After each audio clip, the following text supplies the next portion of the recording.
To weigh or not to weigh on the bathroom scale? That's the question. Hi, I'm Danna Dimitri with agelesswomanliving.com, and it is a great question. I mean, do you use the bathroom scale to tell you how you're doing with your weight?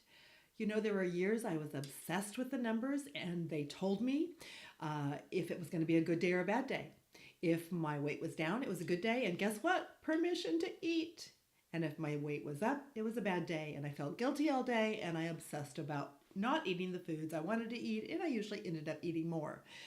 Well, why do we need a scale anyway? As a weight loss coach for many decades and having come out of my own major issues with emotional eating and bulimia and being overweight, my goodness, I know both sides of the, the value of a scale.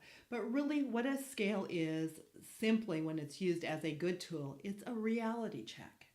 You know, we're not very good as women at being really accurate in telling ourselves the truth. If we're eating too much, if we're eating, more than we're burning, how we're doing, we kind of, I think we kind of lie to ourselves a little bit. And so the scale will tell you the truth of what you weigh, but it won't tell you the truth of how much fat you've just gained, because it can only tell you, the total amount of weight that your body's gone up. And of course, we know that a fluid fluctuation of just 16 ounces of water retention equals 1 pound on the scale. There's so many things that influence it day to day. Well, years ago, after being obsessed with the numbers, I put down the scale for over 10 years and I literally refused to get on it. And I was a little militant about it, quite honestly. I'd go to the doctor and I'd say, you can measure me, you can do whatever you want, but I'm not getting on the scale, even if you don't tell me what it says. And I didn't know, but I feel like I took it a little bit too far because it can be a helpful tool.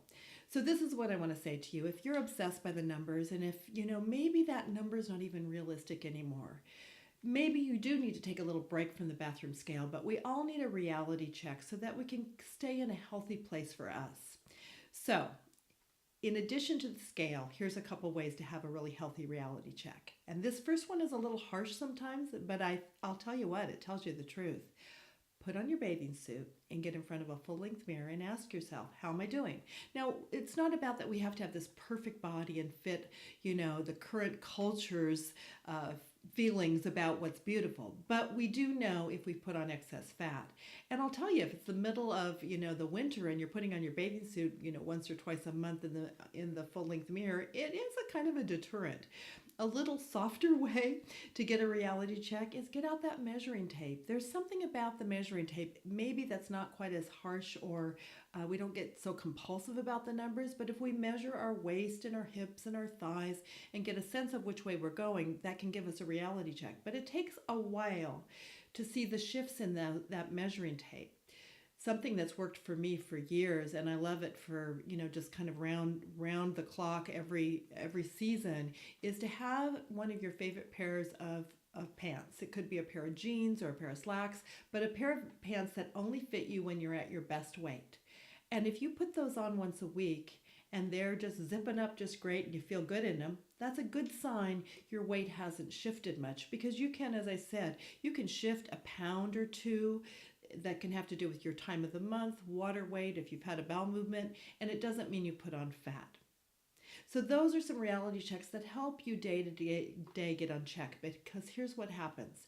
If we don't get that reality check on a regular basis, and when I mean regular, I mean maybe once a week, insidiously those little layers of fat cell by fat cell, start to accumulate, and we can blink our eye and a month later, we're up several pounds of body fat. So find the tool that works for you. But in the meantime, really ask yourself, is the number that I think I should be on the scale realistic for me?